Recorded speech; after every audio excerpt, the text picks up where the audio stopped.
Salve, salve, minha rapaziada, sejam muito bem-vindos, tudo bem com vocês? Espero que sim, estamos aqui mais uma vez para a parte 2 das 50 questões da Ancor, questões atualizadíssimas que eu trouxe aqui para vocês a partir dos relatos de que caíram nas últimas provas, tá? Eu separei isso, então, em 5 partes, né? Cada uma das partes com 10 questões, e essas partes eu tô chamando de justamente pré-provas da Ancor. Então, eu tenho muito orgulho de dizer isso, a gente que inventou os pré-provas em todas as certificações, já estamos no quinto pré-prova aqui com relação a questões da Ancor. Então, antes de mais nada, preciso dizer para você que aqui na descrição desse vídeo, você tem o link para baixar o PDF com essas 50 questões para você ir treinando, tudo bem? Lembrando que se você tiver qualquer dúvida, por favor, pode enviar um WhatsApp aqui para o estagiário.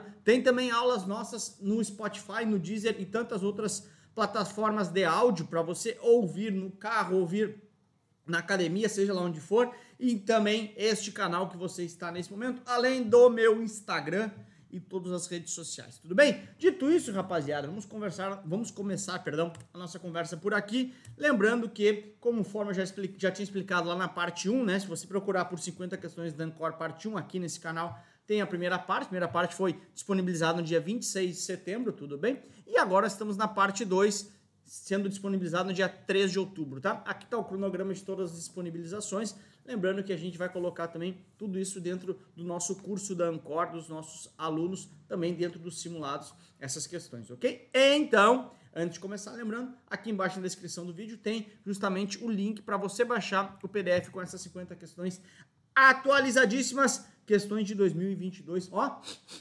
cheirinho de novo no ar, beleza, galera? Antes de começar, lógico, não posso deixar de pedir o like para você nesse vídeo. Cara, pelo amor de Deus, custa R$0. Se você está no celular, é só deixar um joinha. Se está no computador, também. Aliás, no celular tem que fechar o chat e deixar o joinha, perdão. E no computador é só deixar o like aí para nós, beleza? Bora começar, rapaziada? Só se for agora, então, pega o seu PDF aí e vamos para cima, tá? Vamos lá. Questão 42, 2011, tá? Lembrando que esse número aqui é um número que você consegue pesquisar lá na nossa plataforma de aluno, tá? Para ter o número da questão, a questão separada. Bora? Bora! Questão 42, 2011, então. O estagiário estava lendo a instrução CVM 539/2013 e ele fala no seu artigo 1º o seguinte: as pessoas habilitadas a atuar como nananã e nananã não podem recomendar produtos, realizar operações ou prestar serviços sem que verifiquem a sua adequação ao perfil do cliente. Essa instrução 539 é a instrução de suitability. A instrução, portanto, o que é suitability? É, na prática, de conseguir indicar produtos de investimentos adequados com o perfil do cliente. Por exemplo, perfil e objetivos do cliente, né? Então, por exemplo, se eu sou uma pessoa mais de idade, lá 75, 80 anos, por exemplo, na teoria, claro, tem outros parâmetros que você tem que analisar, outras questões, lógico, outros quesitos, mas em tendo uma idade mais avançada, 80 anos, vamos supor, na teoria eu deveria ter uma carteira menos agressiva, uma carteira mais conservadora. E por quê? Porque na prática, teoricamente, eu tenho menos tempo para recuperar uma eventual perda dentro dessa minha carteira, tudo bem? Então, vamos lá. Eu, então, não posso recomendar produtos ou realizar operações sem verificar a adequação do produto do perfil do cliente. Essa que foi uma questão que caiu na minha prova, tá? Bem de decoreba assim. Então, quem são esses caras aqui que vão atuar como... Esses caras vão atuando como alguma coisa e não podem recomendar produtos. Vamos lá, tá? Então, na prática é o seguinte. Ele trouxe a ideia dos consultores de valores imobiliários e dos integrantes do sistema de distribuição. Ou seja, quando eu coloco integrantes do sistema de distribuição, eu coloco todas as corretoras. E também, por exemplo, né? E também quem atua como consultor de investimento. Então, esses caras, esses profissionais, não podem fazer indicação de produto sem ter uma adequação ao perfil, sem ter suitability, tudo bem? Então, na prática é o seguinte, a gente já veio assim na prova, tá? A gente arriscaria a B, né? Porque não tem nada a ver a B, corretor de imóveis, tudo bem? A C poderia até ser, a C poderia ser, né? A C poderia ser, e a também, tá? Mas na prática, o que acontece? Ele não fala diretamente do assessor de investimento. Ele se preocupa mais com o integrante, ou seja, com a corretora, porque a corretora será responsável pelo assessor, tá bom? Então, riscamos aqui e riscamos aqui porque ele não fala do assessor ou agente autônomo de investimento. Então, na prática, ele fala da corretora ou distribuidora e fala do consultor, que o consultor é um cara à parte, o consultor é autônomo, ele trabalha sozinho. O agente autônomo de investimentos, ele trabalha vinculado a um sistema, a um integrante do sistema de distribuição. Por isso que a instrução trouxe justamente esses dois caras aqui, tá bom? Portanto, uma questão mais de decorar.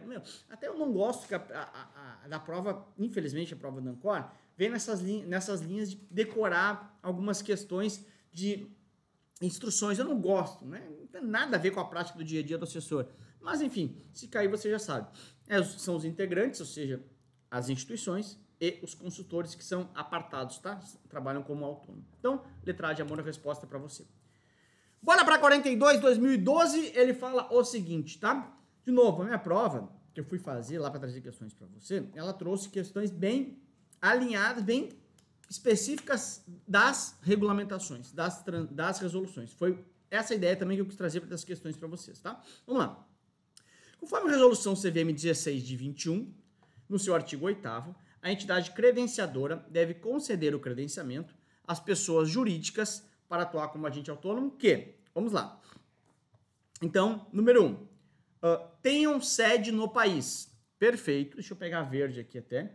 Perfeito. Tá? Ter sede no país é uma exigência para quando eu estou credenciando um agente autônomo, um assessor, um agente autônomo, melhor dizendo, de pessoa jurídica. Tem que ter sede no país? Sim. Sejam constituídas exclusivamente como sociedade limitada ou sociedade anônima? Não!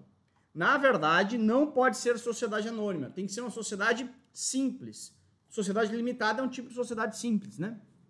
Sociedade simples pura, sociedade limitada. Então, são tipos de sociedade simples, tá? Sociedade anônima não é uma sociedade simples. Então, a diferença básica numa sociedade anônima, eu posso ter sócios que não estão na operação. Então, posso ter investidores, por exemplo. Sociedade limitada são os caras que vão estar na operação, tá? Então, sociedades constituídas exclusivamente como sociedade simples. E pode ser limitada entre as sociedades simples, tá? Então, a 1 está certa, a 2 não está correta, já riscamos aqui, tá bom? E a 3, tenham sido aprovadas em exame de qualificação técnica e ética. Não, a pessoa jurídica não precisa fazer a prova. Quem tem que fazer a prova são os agentes autônomos de investimentos de pessoas físicas que formam essa pessoa jurídica. Ok? Portanto, somente 1, ou seja, A de amor, novamente para você. Eu sempre falo sobre isso, né? Eu tenho uma dificuldade em conseguir fazer uma distribuição de gabarito bem feita. É um defeito meu, vou tentar melhorar, juro para vocês, tá bom? Essa é a resposta, então.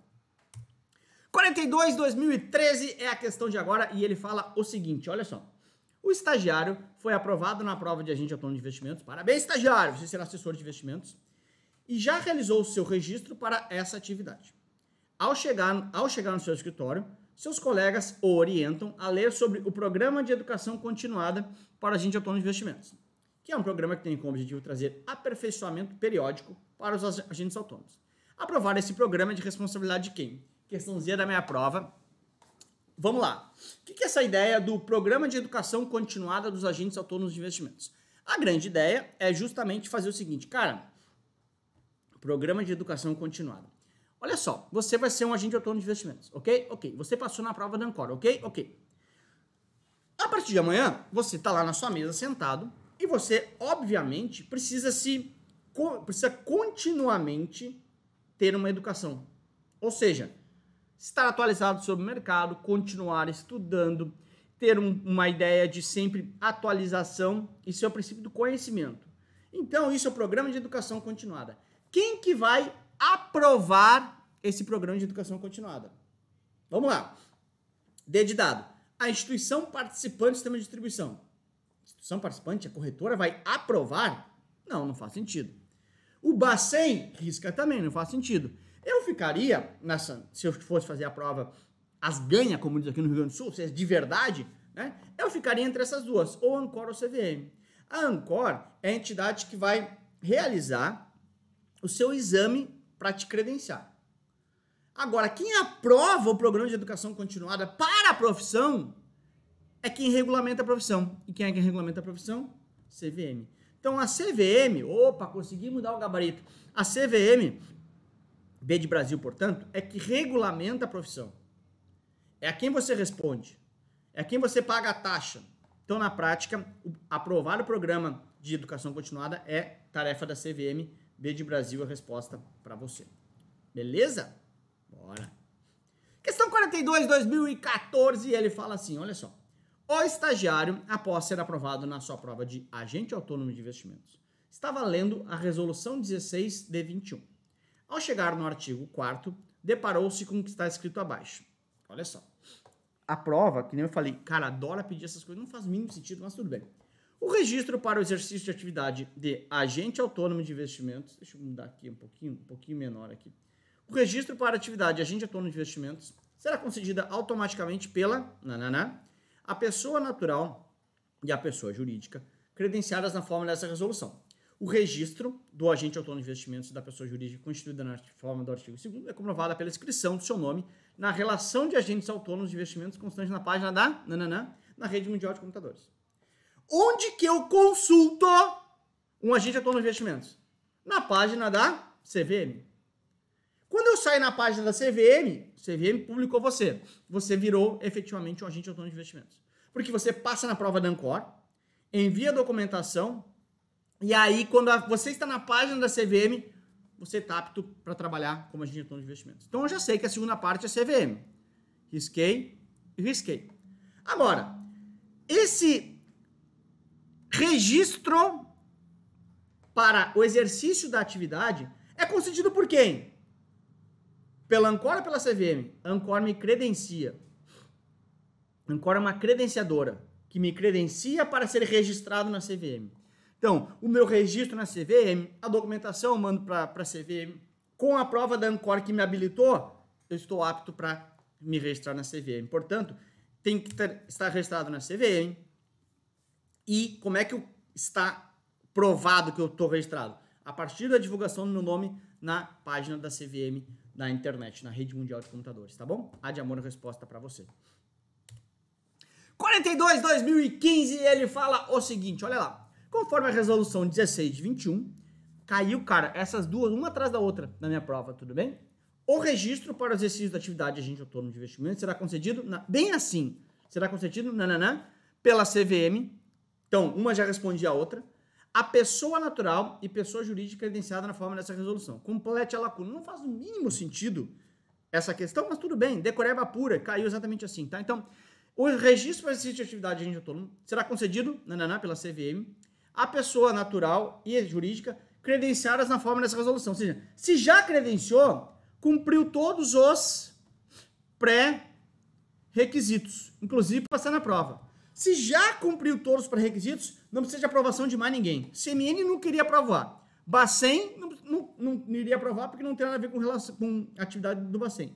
Será que tem que ter, após a aprovação da CVM, automaticamente? Se já cumpriu todos os pré-requisitos, já credenciou na forma da resolução, é registrado automaticamente esse registro, tá bom? Então, ele basicamente veio lendo a resolução, tá bom? Então, se dá automaticamente para quem já cumpriu todos os pré-requisitos. 42 de 2015, letra A de amor, a resposta para você. É agora, rapaziada, é lógico, né? Vamos ajudar ele, o estagiário. Ele é remunerado, tem bônus por like. Então, pô, custa R$0, que eu digo para vocês, deixa o like nesse vídeo que a gente vai ficar muito feliz, tá bom? Deixa o like aí, custa 0. Olha o like. Bora para a próxima? Só se for agora. Questão 42 de 2016, ele fala o seguinte, bora lá. O estagiário possui uma imobiliária, o estagiário é um multiempresário, né? Aquela questão ele muda de empresa, mas enfim, que comercializa somente imóveis de luxo. Ele está muito preocupado em seguir a Lei 9.613 de 98 e suas atualizações para estar de acordo com as exigências de prevenção de lavagem de dinheiro. Caiu na minha prova essa aqui, hein? Presta atenção. Ao ler o artigo 12 dessa lei, ele ficou bastante preocupado com a possibilidade de uma inabilitação temporária de até quantos anos para o exercício do cargo de administrador de pessoa jurídica no caso de descumprimento das obrigações. Bom, vamos lá. A Lei 9.613 de 98 é a lei base da lavagem de dinheiro, foi atualizada em 2012, atualizada em 2012. Em 2012, ela trouxe obrigações para novas empresas, para novos participantes, para novos caras do mercado, não só do mercado financeiro, tá? Entre eles, por exemplo, quem faz comercialização de artigos de luxo, quem faz comercialização de imóveis, carros, etc., embarcações, aeronaves, etc., tudo bem? Então, na prática é o seguinte, cara, você, como administrador de uma imobiliária de imóveis de luxo, é obrigado a cumprir a lei anti-lavagem de dinheiro, de prevenção de lavagem de dinheiro, melhor dizendo, e financiamento do terrorismo, tudo bem? Então, esse cara fala o seguinte, olha só, como é que eu posso dar punições, sanções para as pessoas jurídicas? Bom, primeiro, multa, ok? Multa, e também eu preciso, de uma certa forma, assustar as pessoas físicas que são os administradores dessa empresa. Para dizer assim, caramba, cara, eu preciso de alguma certa forma, porque se for só multa, a empresa é muito rica, vai seguir pagando. Então eu vou inabilitar entre as sanções possíveis, entre as penas possíveis, vou inabilitar a pessoa física que é administrador da empresa que não está cumprindo, por exemplo, as regras, as leis anti-lavagem de dinheiro. Por exemplo, de avisar se alguém compra um imóvel em espécie, em dinheiro, né, acima de 50 mil reais. Então, na prática, você pode sim ficar inabilitado. E aí, uma decoreba pura aqui, né, de quanto é o prazo máximo de inabilitação para ser administrador de outras empresas, ou de qualquer empresa, até 10 anos. Então, a pessoa física que é o administrador da empresa, se essa empresa não cumpre os pré-requisitos da Lei 9.613 e suas atualizações, né, principalmente da de 2012, pode ser inabilitado de ser administrador de empresas por até 10 anos. Então, você está ferrado, imagina, 10 anos é muito tempo, tá bom? Então, letra B de Brasil é a resposta para você. Questão 42, 2017, ele fala o seguinte, vamos lá comigo. O estagiário possui um escritório de assessoria Shark Invest. Olha, eu estou dizendo que o estagiário é um mega empresário, né? Ele tem a cada nova questão uma nova empresa, que está sujeito à Lei 9.603/98 e suas atualizações. Caiu na minha prova isso aqui, tá? Ao ler essa lei no artigo 1º, ele fala o seguinte, incorre na mesma pena, ou seja, terá a mesma pena quem para ocultar ou dissimular a utilização de bens, direitos ou valores provenientes de infração penal, seja de um crime anterior, o que ele faz? Vamos lá. Quem converter essa grana, esse dinheiro que você quer fazer lavagem de dinheiro em ativos lícitos, sim, incorre na mesma pena. Ou seja, peguei a grana de lavagem de dinheiro e comprei um carro. Comprar carro é um ativo lícito. Comprar imóvel é um ativo lícito. Sim, mas isso são transações de lavagem de dinheiro. Então, vai incorrer na mesma pena, sim. 2. Os adquire, recebe, troca, negocia, dá ou recebe em garantia, guarda, tem em depósito, movimenta ou transfere esses ativos. Perfeito. Quem importa ou exporta bens com valores não correspondentes aos verdadeiros, para fins de lavagem de dinheiro. Também. Esses 3 itens, são ações, são atitudes que incorrem na mesma pena com relação à lavagem de dinheiro.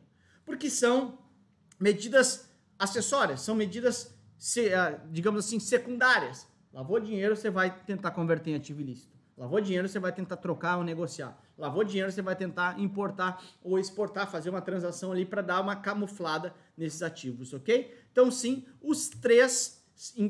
são 3 atos secundários de lavagem de dinheiro que vão incorrer na mesma pena.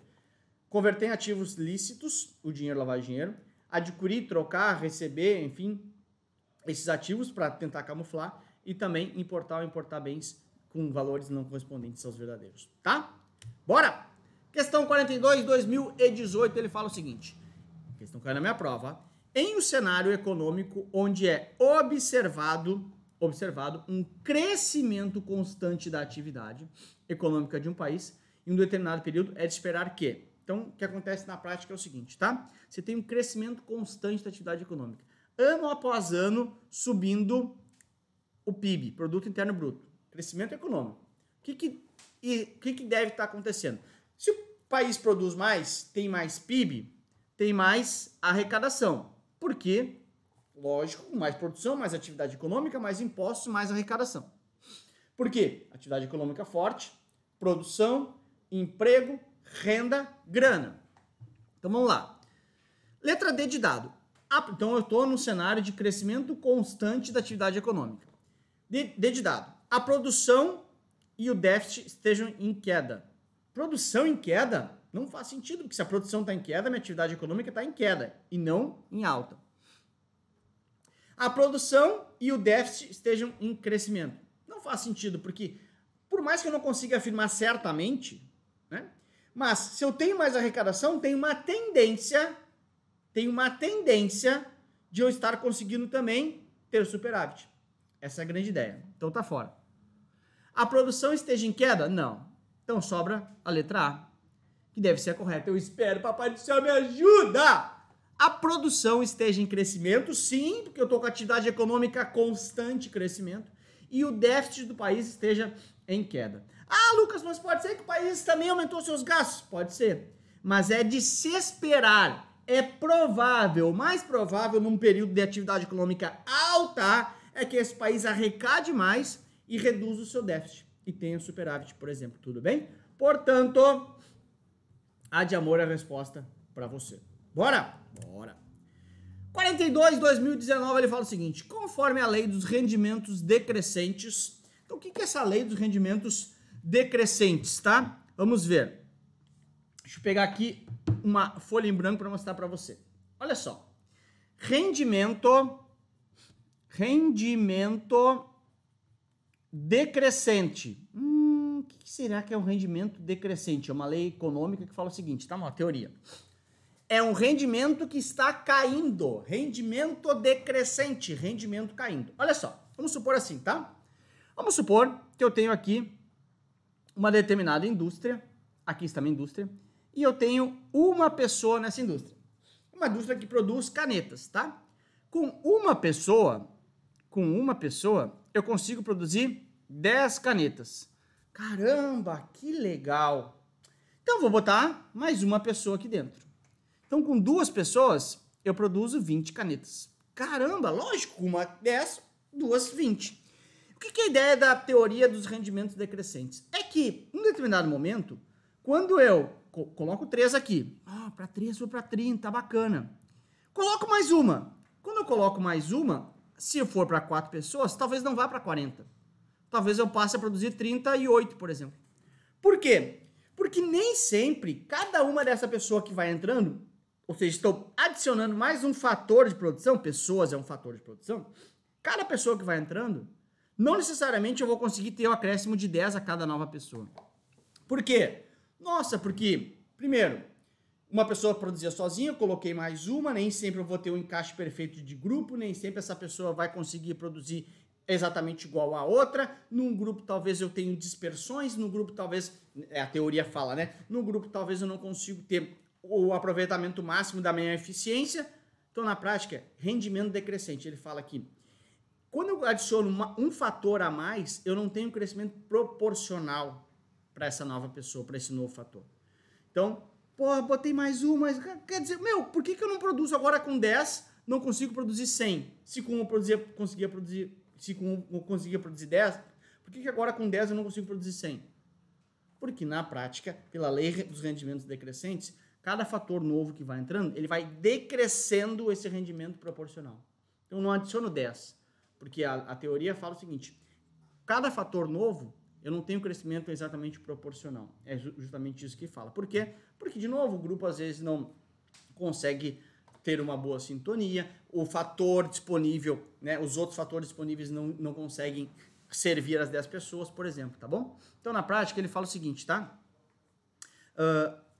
Letra A. Ao se aumentar um dos fatores de produção, pessoas, por exemplo, a produção irá aumentar proporcionalmente. É justamente ao contrário, né? Fala, rendimentos decrescentes. Ele vai decrescendo conforme vai entrando pessoas. Tá fora. Ao se aumentar um dos fatores de produção, a produção total será reduzida. Isso também não faz sentido, porque no número total eu continuo produzindo mais. Mas proporcionalmente eu não consigo manter a média. Se mantivermos todos os fatores de produção, a produção total irá aumentar. Não faz sentido, porque se todos os fatores estão iguais, como é que eu vou produzir mais? Então sobra a letra D, que é a resposta. Ao se aumentar um dos fatores de produção, pessoas, por exemplo, a produção proporcional do fator que foi aumentado é reduzida. Perfeito? Porque é aquilo que eu acabei de mostrar para você. Antes eu tinha uma pessoa produzia 10. Quando eu coloco a segunda, terceira, a teoria fala que eu não consigo produzir cada um mais 10. Senão seria infinito a minha produção, tá bom? Então D de dado, até porque nem todos os outros fatores conseguem servir ao número de pessoas novo que eu tenho, tá? 42, 2020, ele fala o seguinte, questão caiu bem assim na minha prova, tá? Em finanças, uma taxa Selic diária, é obtida a partir do desconto da taxa anual de juros, utilizando os juros, e uma métrica de, dias. Complete as lacunas. Bom, vamos lá. O que é uma taxa over diária? Over é taxa efetiva, a taxa de verdade. Over é verdade, over é efetiva, over é um dia. Efetivamente o que está acontecendo, tá? Então, se eu tenho uma Selic ao ano, 13,75%, como é que eu tenho uma taxa over efetiva diária, ao dia? Com taxa equivalente. Como é que eu tenho taxa equivalente? Com juros compostos ou simples? Juro composto, óbvio. E eu uso uma métrica de quantos dias ao ano? 252 ou 360? 252. 252 é um ano para juros compostos. 360 dias é um ano para juros simples. Isso é convenção matemática, tá? Não tem muito o que fazer. Então, quantos dias tem no ano para juros compostos? 252. Quantos dias tem um ano para juros simples? 360. Portanto, questãozinha na minha prova, letra A de amor é a resposta para você.